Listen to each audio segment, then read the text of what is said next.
Hello dear students, welcome back to my channel physics special. Rotational motion का एक question. A force F is applied at the topmost point of the block of mass capital M. The force required to topple the block before sliding edge।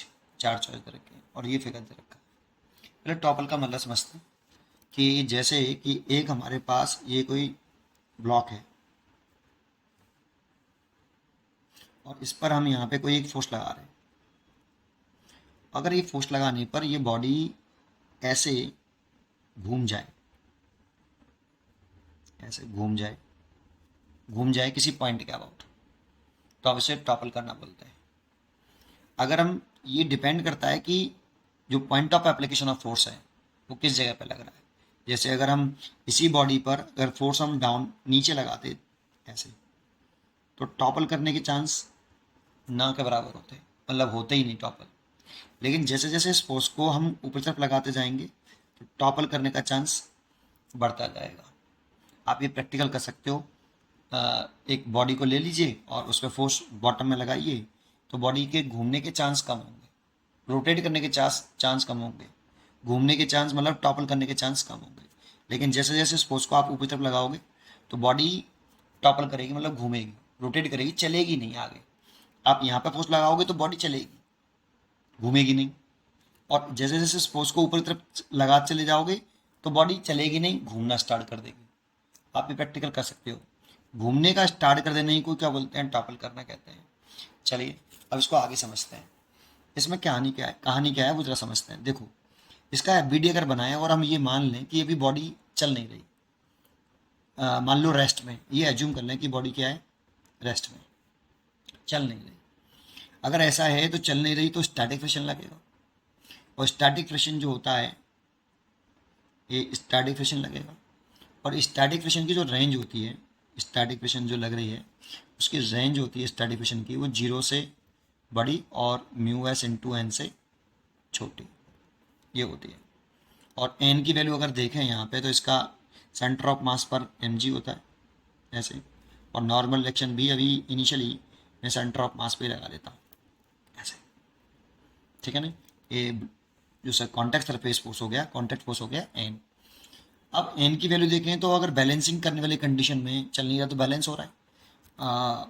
Horizontal टर्स में भी balance होना चाहिए और vertical टर्स में भी balance होना चाहिए अगर चल नहीं रहा है तो ब्लॉक। तो अगर मैं पहले वर्टिकल टर्स में बैलेंस करने की बात करूँ तो पहले एन की इक्वल टू कितना हो जाएगा, एम जी।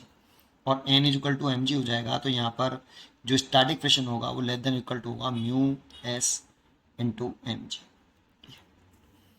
अगर अप्लाइड फोर्स ब्लॉक चल नहीं रही तो उस वाली कंडीशन में अगर बॉडी चल नहीं रही, no sliding,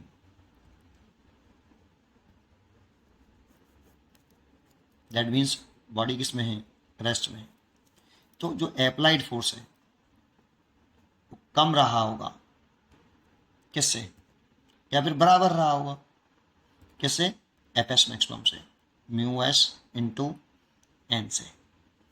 that means applied force less than या इक्वल टू किसके, म्यू एस तो हो गया म्यू और एन इक्वल टू हो गया एम जी। ये तो नो स्लाइडिंग की कंडीशन हो गई, ठीक है। लेकिन पूरा के पूरा ब्लॉक्स रेस्ट में है तो हॉरिजॉन्टल डायरेक्शन में देखें तो देखो चल नहीं रही तो ये static friction self adjusting force होता है। और सेल्फ एडजस्टिंग फोर्स है तो static friction is equal to the applied force, इसलिए यहाँ पे जो स्टैटिक फ्रिक्शन होगा वो अप्लाइड फोर्स के बराबर होगा अगर चल नहीं रही तो बॉडी, ठीक है। ये बात समझ में आ गई।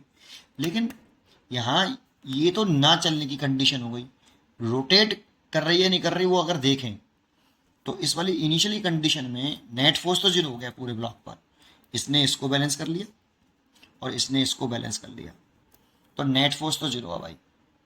बट नेट टॉर्क देखेंगे तो एन का टॉर्क तो जीरो है क्योंकि सेंटर ऑफ मास के अबाउट टॉर्क निकालें, किसके अबाउट निकालें, सेंटर ऑफ मास के अबाउट टॉर्क देखें तो वो जीरो नहीं है बेटा, तो अनबैलेंस टॉर्क होगा। कैसे, देखो एन का टॉर्क सेंटर ऑफ मास के अबाउट, ये सेंटर ऑफ मास हो गया ब्लॉक का, तो सेंटर ऑफ मास के अबाउट ब्लॉक का एन का टॉर्क कितना होगा, जीरो। तो एन का टॉर्क जीरो है क्योंकि उसकी line of action centre of mass से जा रही है। एम जी का भी टॉर्क सेंटर ऑफ मास के अबाउट जीरो हो गया। लेकिन एफ का टॉर्क, इस अप्लाइड फोर्स का टॉर्क और इस फ्रिक्शन फोर्स का टॉर्क वो एक ही डायरेक्शन में है, चेक करो, अगर मैं इस अप्लाइड टॉर्क का टॉर्क निकालूं सेंटर ऑफ मास के अबाउट,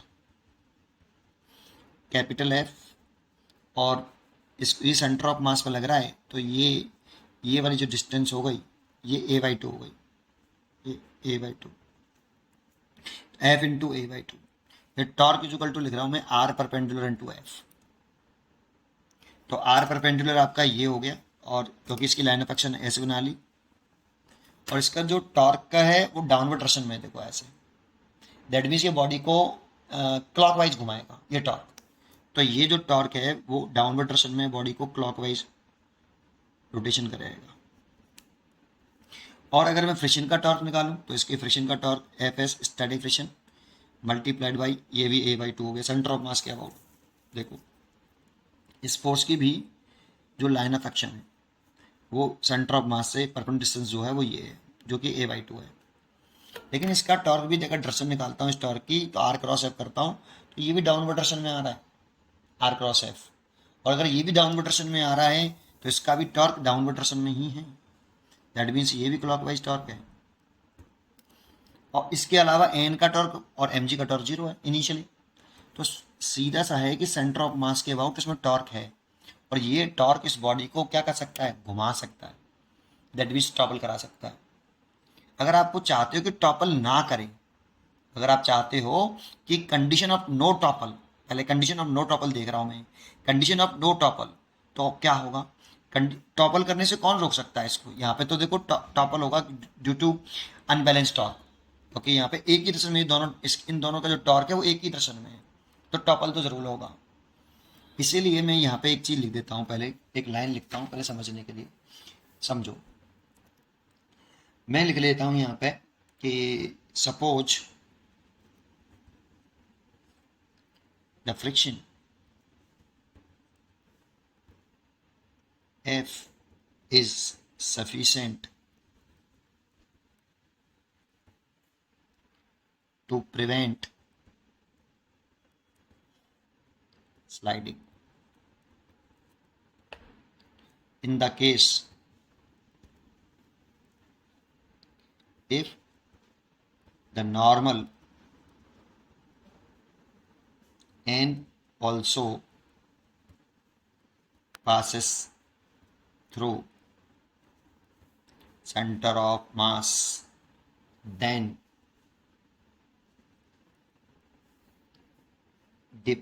despite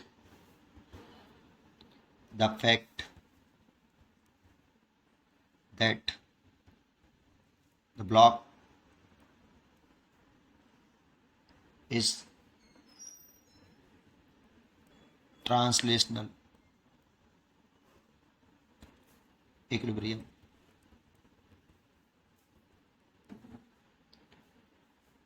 क्योंकि कैपिटल एफ एस में स्टैटिक फ्रिक्शन के बराबर है एंड एन एम जी के बराबर है, but an unbalanced torque due to the couple capital F and small F is there, और ये किधर की तरफ है, क्लॉकवाइज है। ठीक है, this torque has tendency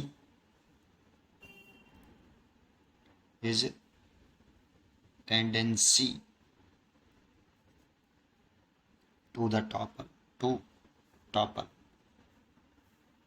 the block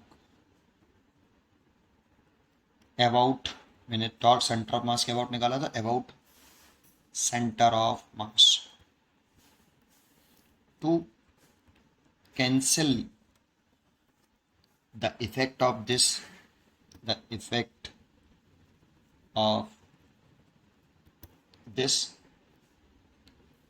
unbalanced torque, the normal reaction, mg तो शिफ्ट नहीं हो सकता, लेकिन नॉर्मल फोर्स जो है ना n, ये इस तरह से शिफ्ट कर दो कि इन दोनों का जो टॉर्क होगा ना उसको बैलेंस कर ले नॉर्मल रिएक्शन का torque.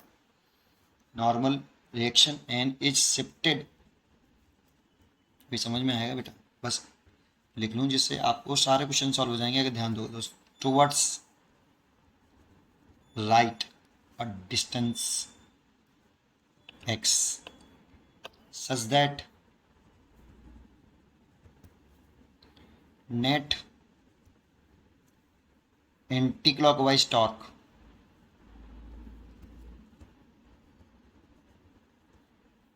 in equal to the net clockwise torque। अब समझो, यहाँ तक अगर पहले समझ में आया हो तो ठीक है। कम समझते कंडीशन क्या है कि देखो ये इसमें अनबैलेंस टॉर्क है, दोनों क्लॉकवाइज घुमा रहे हैं, तो जो नॉर्मल रिएक्शन है ना आपका, ये नॉर्मल रिएक्शन ये शिफ्ट हो जाएगा।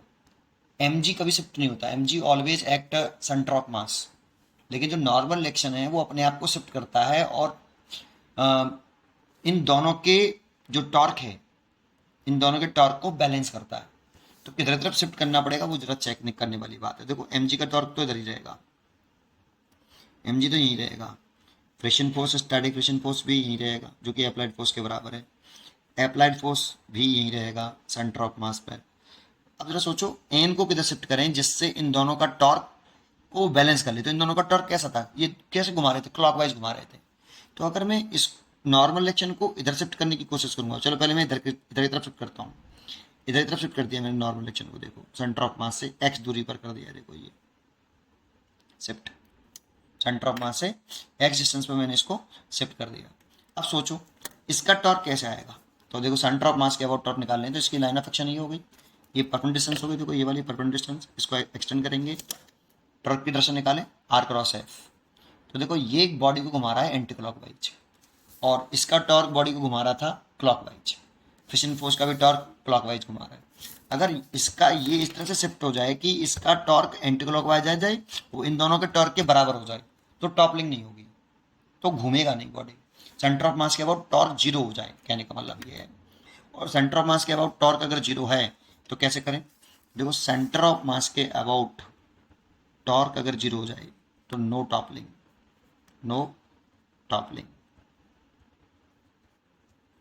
अब यहाँ पे ये कैसे हुआ कि सेंटर ऑफ मास के अबाउट टॉर्क अगर हम जीरो करें तो इधर की तरफ शिफ्ट क्यों किया, समझ में आया। इधर की तरफ शिफ्ट करके देखोगे ना, अगर आप नॉर्मल रिएक्शन को इधर शिफ्ट करोगे तो नॉर्मल रिएक्शन को शिफ्ट करोगे तो वो भी क्लॉकवाइज घुमाएगा, फिर तो और ज़्यादा तेज़ी से घूमेगा।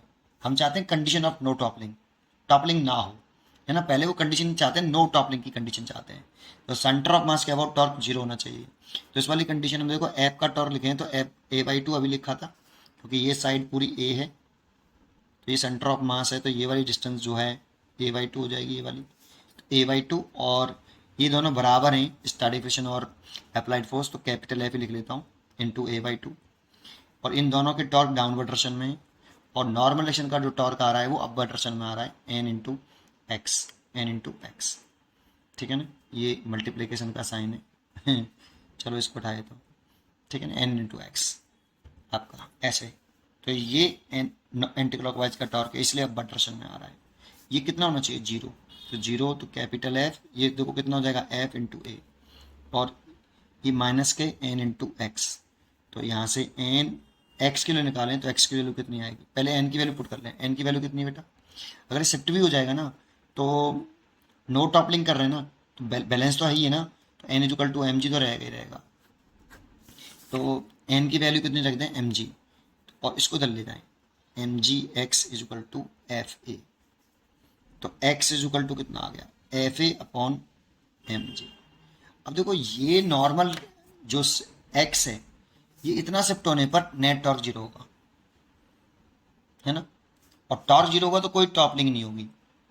तो एक बात बताओ, ये एक्स मैक्सिमम कितना हो सकता है, तो मैक्सिमम होता है, हो सकता है इस ये पूरी साइड आपको बी दे रखी है, तो मैक्सिमम हो सकता है b/2। कितना शिफ्ट हो सकता है, b/2। इसकी शिफ्ट होने की, नॉर्मल डायरेक्शन की शिफ्ट होने की भी तो एक लिमिट है। ऐसा थोड़ी कि नॉर्मल डायरेक्शन जो है ब्लॉक से बाहर ही निकल जाएगा, तो ब्लॉक से तो बाहर नहीं निकलेगा, तो मैक्सिमम कितना शिफ्ट हो सकता है नॉर्मल डायरेक्शन, इस एंड तक आ सकता है, जो कि डिस्टेंस कितनी है सेंटर ऑफ मास से b/2। तो ये मैक्सिमम जो हो सकता है x या तो कम रहेगा या बराबर हो सकता है किसके, b/2, इससे ज़्यादा नहीं हो सकता। तो ये कंडीशन हो गई कि f कितना बेटा, इसका से मल्टीप्लाई कर लो, तो less than equal to mg/b/2a। ये कंडीशन हो गई नो टॉपलिंग की, no toppling, condition of no toppling. Torque जानते हो नो टॉपलिंग की कंडीशंस क्या है, बस आप सेंटर ऑफ मास के अबाउट टॉर्क निकालिए और नॉर्मल को इस तरह से शिफ्ट करिए कि वो इन दोनों के टॉर्क को बैलेंस कर ले, और बैलेंस कर लेगा तो नेट टॉर्क जीरो हो जाएगा, तो टॉपलिंग नहीं करेगा, घूमेगा नहीं। सेंटर ऑफ मास के अबाउट टॉर्क जीरो कर दीजिए, फिर जो एक्स की जो वैल्यू है वो इससे ज़्यादा नहीं हो सकती, बाहर थोड़ी निकल जाएगा भाई नॉर्मल डायरेक्शन। अगर बाहर निकल गया, अगर एक्स की वैल्यू ऐसी आ रही है कि वो उससे बड़ी आ रही है, एक्स जो आ रहा है x equal to F A upon M G, अगर ये बड़ा आ रहा है किससे, b/2 से, तो ये कंडीशन हो गई टॉपलिंग की, तो ये कंडीशन हो गई टॉपलिंग। हाँ यहाँ पर टॉपलिंग होगी, तो इस वाली कंडीशन में टॉपलिंग की कंडीशन देखनी है कि टॉपलिंग हो, तो उसके लिए f बराबर ग्रेटर देन कितना, इसके से मल्टीप्लाई कर लो, mgb/2a। इस कंडीशन में टॉपलिंग होगी और इस कंडीशन में टॉपलिंग नहीं होगी।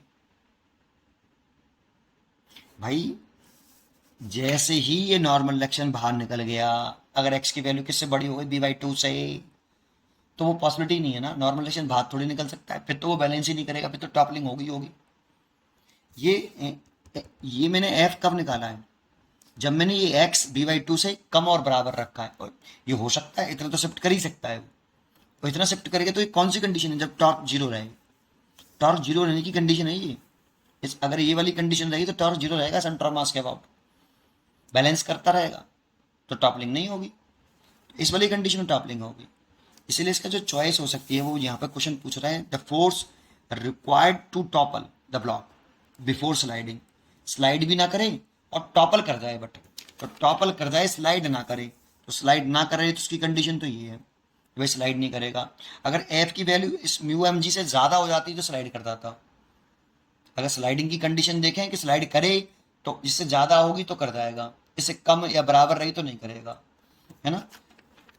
तो यहाँ पे चाहता है वो स्लाइड ना करे, ना करे तो स्लाइड ना करे, तो एक तो कंडीशन हो गई कि F less than mu M G रहना चाहिए, नो स्लाइडिंग। लेकिन वो चाहता है टॉपल कर जाए, तो टॉपल करने के लिए कंडीशन है कि एफ ज़्यादा रहे किससे, mgb/2a से। तो ये दोनों आपके चॉइस हैं जो हमारी क्वेश्चन की ज़रूरत है। देखो टॉपल करने की कंडीशन है ना, तो इसीलिए इसका आंसर जो होना चाहिए एफ की वैल्यू ग्रेटर होनी चाहिए mgb/2a से, ये चॉइस सही होगी, और लेस देन होना चाहिए इससे, ये सही होगी। लेकिन इसमें एक और चॉइस दे रखी है, देखो बोथ फर्स्ट एंड ट्रू, तो कर हमारा परफेक्ट आंसर ये होगा, फिर हमारा जो आंसर होगा वो ये होगा SPC, मतलब ये वाला आंसर करेक्ट है हमारा, ये वाला।